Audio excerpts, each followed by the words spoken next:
देखो बच्चों, प्यारे प्यारे हमारे स्टूडेंट, आप लोगों के लिए मैं इतना मेहनत करता हूँ और फिर इस मेहनत के जरिए संस्कृत का वो मैं क्वेश्चन लेकर आया हूँ जो चरित्र चित्रण बच्चे कहते हैं कि सर कैसे लिखा जाएगा। तो चरित्र चित्रण मैं तीन ही बताऊंगा जो कि आपको पेपर में ये तीनों मिलेंगे, आप कोई भी एक उठाकर लिख देना, ठीक है ना। तो संस्कृत का ये महत्वपूर्ण प्रश्न है और बच्चे इसे बहुत डरते हैं।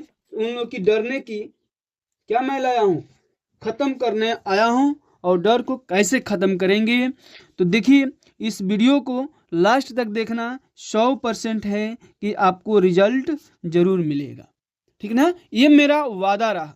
देखो क्या है, पहले हम गांधी जी पे हम महात्मनः संस्मरणानि, ये हमारा इस पे हमारे क्या लिखना है, चरित्र चित्रण लिखना है गांधी जी पर, ठीक है ना।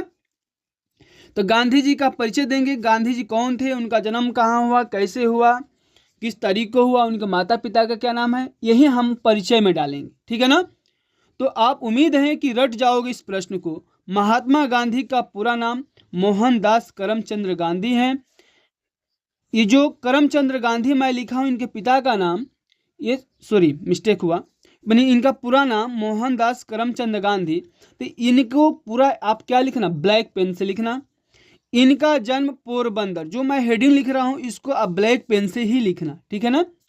जन्म पोरबंदर में 2 अक्टूबर सन 1869 ईस्वी को हुआ था। इनके पिता करमचंद्र गांधी, इनके पिता का क्या नाम था, करमचंद्र गांधी।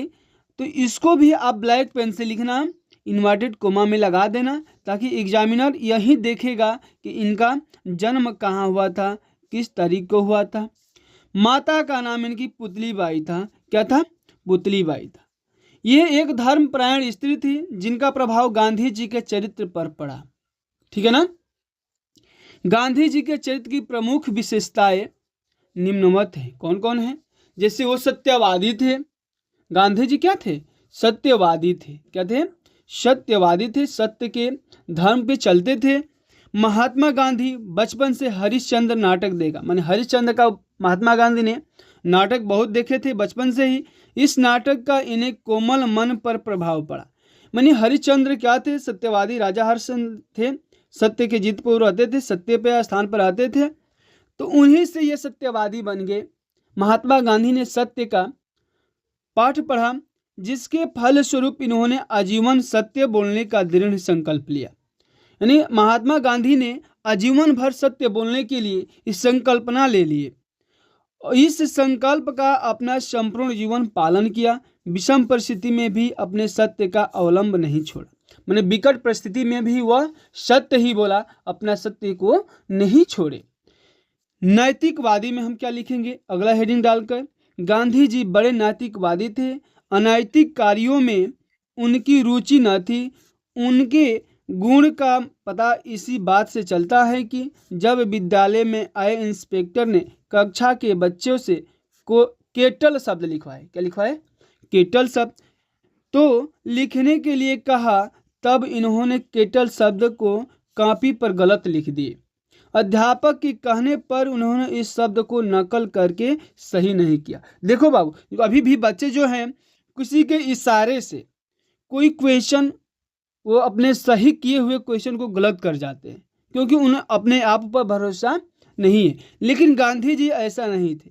गांधी जी को जो आया वो लिख करके एग्जामिनर को दिखा दिए, इंस्पेक्टर को दिखा दिए। लेकिन उसी में अध्यापक जो थे उनको इशारा कर रहे थे कि आपको देखो बोर्ड पर लिखा है केटल शब्द सही से लिखो। गांधी जी ने अपना सत्य वचन नहीं छोड़ा और उन्होंने उसको देख कर नहीं लिखा। इससे यह सिद्ध होता है कि उनको सीखने की लालसा थी, वो कुछ सीखना चाहते थे। तो अगर आप लोगों को भी सीखना है तो नकल को बंद करना है, यानी किसी दूसरे की सहायता नहीं लेना है। अगर कोई बता रहा है कि नहीं यही सही होगा तो तुम अपने आप पर विश्वास रखो कि मैं जो कर रहा हूं वही सही है। अब लिखेंगे उपेक्षित के नेता, हेडिंग डालेंगे उपेक्षित के नेता। महात्मा गांधी सदैव ही उपेक्षित के हितों पक्षधर खड़े रहे। उनके इसी आचरण के कारण इन्हें अनेक बार गोरे लोगों का द्वारा अपमानित होना पड़ा। गोरे लोग कौन थे? तो अंग्रेज। किंतु इन्होंने उनका पक्ष लेना नहीं छोड़ा। अफ्रीका में कुलियों के वकील कहलाते थे। ठीक है ना। अगला हेडिंग डालेंगे प्रेम और एकता। क्या डालेंगे? प्रेम और एकता। इसमें हम क्या लिखेंगे? प्रेम और अहिंसा गांधी जी के अनुपम अस्त्र थे। इन्होंने उनके द्वारा विखंडित भारतीयों को एकता के सूत्र में पिरो दिया, बांध दिया। यही कारण है कि इनके समर्थन में भारत के ही नहीं करोड़ों लोगों नहीं अपितु विश्व के अन्य देशों के भी करोड़ों नागरिक खड़े रहे गांधी जी के साथ। बस इनका यही था, प्रेम और एकता, सत्यवादी, यही इनके कारण था कि नागरिक सभी खड़े रहे अन्य देश को। अगला हमारा क्या है? करुणिको जीमूत वाहन। तो जीमूत वाहन पर लिखना है। पहला ऊपर हेडिंग डालेंगे करुणिको जीमूत वाहन। जीमूत वाहन उनका परिचय के बारे में लिखेंगे। क्या उनका परिचय है?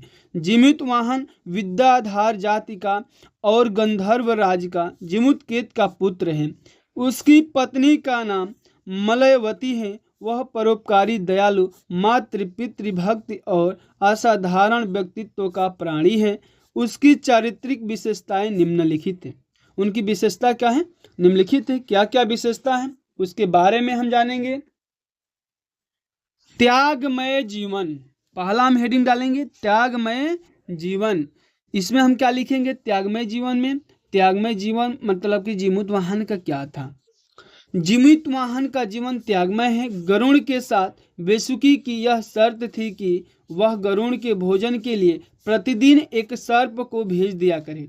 क्रमशः माने कि जैसे जैसे सर्प को भेजता रहा, ठीक एक दिन ऐसा समय आया कि शंखचूर्ण की बारी आई। शंखचूर्ण नामक एक सर्प की बारी आती है। शंखचूर्ण की माता का करुण कंदन सुनकर, यानी शंखचूर्ण की जो माता थी, उन्होंने जीमूत वाहन के पास गई और जाने के बाद उनसे क्या की? आग्रह की, अपना वंदना शुरू की।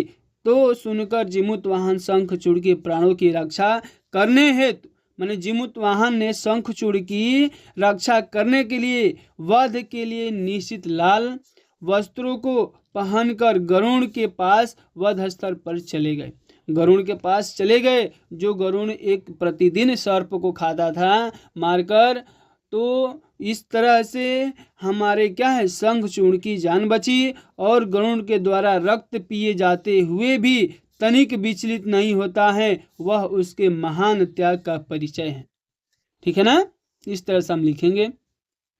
और जीमूत वाहन में लिखेंगे निर्भीक भी था। निर्भीक में क्या लिखेंगे? जीमूत वाहन निर्भीक व्यक्ति है। गरुड़ के भक्षणार्थ जाने के, भक्षण मतलब कि ग्रहण कर, जो भी सर्प था वो ग्रहण कर रहा था, वह तनिक भी विचलित नहीं होता है। गरुड़ के द्वारा पेट फाड़ देने पर उसकी मुखंती मलिन नहीं होती। वह गरुड़ को अपने रक्त और मांस से तृप्त हो जाने के लिए कहता है। इससे उसकी निर्भीकता सिद्ध होती है। निर्भीक मतलब कि वो डरता नहीं था। ठीक है ना।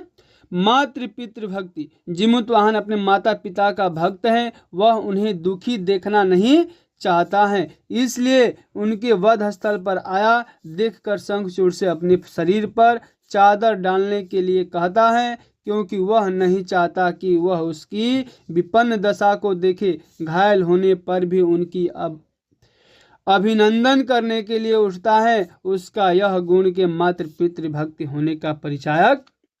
इस तरह से लिखते हुए हम आगे बढ़ेंगे। अगला हेडिंग जीमूत वाहन का हम क्या देंगे? दयालु। क्या देंगे? दयालु। दयालु वो कैसे थे? किस तरह से अपना दयालु का परिचय दिए? कौन? जीमूत वाहन।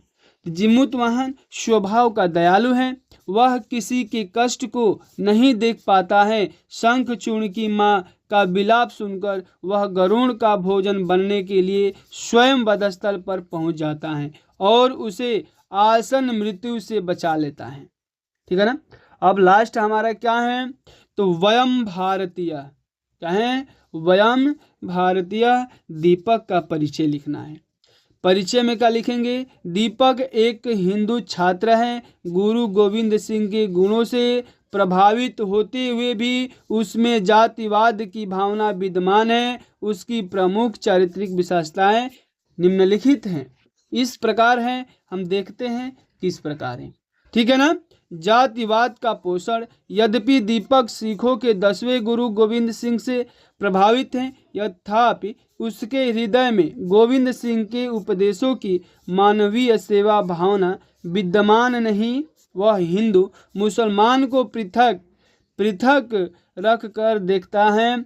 माधवकाश में आफताब के साथ बैठकर भोजन न करके वह अपनी जातिगत भावना को सार्वजनिक देता है।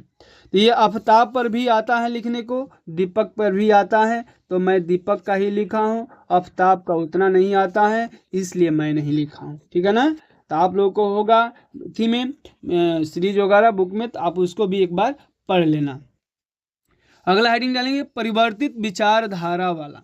दीपक प्रारंभ से ही संकीर्ण जातिगत भावना का पोषक प्रतीत होता है, किंतु आफताब द्वारा अपनी प्राण रक्षा किए जाने पर उसकी विचारधारा परिवर्तित हो जाता है और वह जातिवाद की भावना से ऊपर उठकर सभी धर्मों को एक समान मानने लगता है।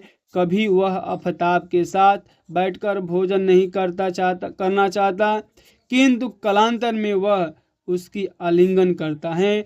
ईद के त्यौहार पर उसके घर जाता है, उसे ईद की बधाई देता है और होली के त्यौहार पर आफताब को अपने घर बुलाकर उसकी पर्याप्त आदर सत्कार करता है। कौन करता है? दीपक। अब देखो शिष्टाचारी की हेडिंग डालेंगे। यद्यपि दीपक में जाति पात की हीन भावना विद्यमान है, किंतु वह अशिष्ट नहीं है। वह किसी के साथ अशिष्टता का व्यवहार नहीं करता। घायल अवस्था में भी उठकर वह आफताब का स्वागत करता है। आफताब के रक्तदान द्वारा स्वस्थ होने पर आफताब को साधुवाद देता है। वह उसे सच्चा मित्र मान लेता है। होली के अवसर पर अपने घर पर वह आफताब को जोरदार स्वागत करता है। तो इस तरह से शिष्टाचार का हम हेडिंग देंगे। बुद्धिमान के हेडिंग में क्या लिखेंगे हम? लास्ट हेडिंग बुद्धिमान। दीपक बुद्धिमान छात्र हैं, उसे सभी धर्मों का पर्याप्त ज्ञान प्राप्त है। कक्षा में अध्यापक जी द्वारा पूछे जाने पर वह गुरु गोविंद सिंह के आत्मोत्सर्ग पर प्रकाश डालता है तथा ईद के अवसर पर आफताब के यहाँ अपने मित्रों के मध्य वह ईद के महत्व को बताता हुआ भाईचारे का संदेश देता है। इस तरह से दीपक का हम हेडिंग लिखेंगे। लिखते हुए हम क्या करेंगे? अपने अपने पेपर को सुरक्षित तरीके से लिखेंगे, तब जाकर नंबर आपको मिलेगा। तो इसी के साथ वीडियो समाप्त, और नेक्स्ट वीडियो अगले आएगा मेरा। जय हिंद, जय भारत।